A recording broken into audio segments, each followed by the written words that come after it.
ವಿಶ್ವನಾಥ್ ಕೋಳಿವಾಡ್ರ ಆದಮೇಲೆ ಲೋಹಿತ್ ನಾಯ್ಕರ್.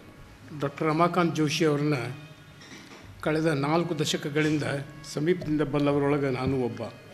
ಅವರ ಒಡನಾಟಿಯಾಗಿ ಅವರು ಬಹುಮುಖ ಪ್ರತಿಭೆಯ ವ್ಯಕ್ತಿತ್ವ, ಶಿಕ್ಷಕನಾಗಿ, ಶಿಕ್ಷಣ ತಜ್ಞನಾಗಿ, ಪ್ರಕಾಶಕನಾಗಿ, ಸಾಹಿತಿಯಾಗಿ, ಸಂಘಟನಾ ಚತುರನಾಗಿ, ಹೀಗೆ ಎಲ್ಲವನ್ನೂ ಮೀರಿ ಸ್ನೇಹಿತನಾಗಿ ಅವರ ಪ್ರತಿಭೆ ವ್ಯಕ್ತವಾಗ್ತಿತ್ತು. ಅಂಥ ಒಂದು ವ್ಯಕ್ತಿತ್ವ ಅವ್ರದ್ದು. ಅನೇಕ ಸಂದರ್ಭದೊಳಗೆ ನಾವು ಕೂಡಿ ಹೋಗ್ತಿದ್ವಿ, ಕೂಡಿ ಬರ್ತಿದ್ವಿ, ಸಾಕಷ್ಟು ಮಾತಾಡ್ತಿದ್ವಿ. ಅವರು ಸಾಕಷ್ಟು ಇನ್ಫ್ಲೂಯೆನ್ಸ್ ಮಾಡ್ಯಾರ ನನ್ನ ಮೇಲೆ. ಅಂಥ ರಮಾಕಾಂತ್ ಜೋಶಿಯವರು ರಾಮಣ್ಣ ಅಂತ ಕರಿತಿದ್ವಿ. ರಾಮಣ್ಣ ಇವತ್ತಿನಿಲ್ಲ, ನಮ್ಮನ್ನು ಅಗಲಿ ಹೋದ್ರವರು.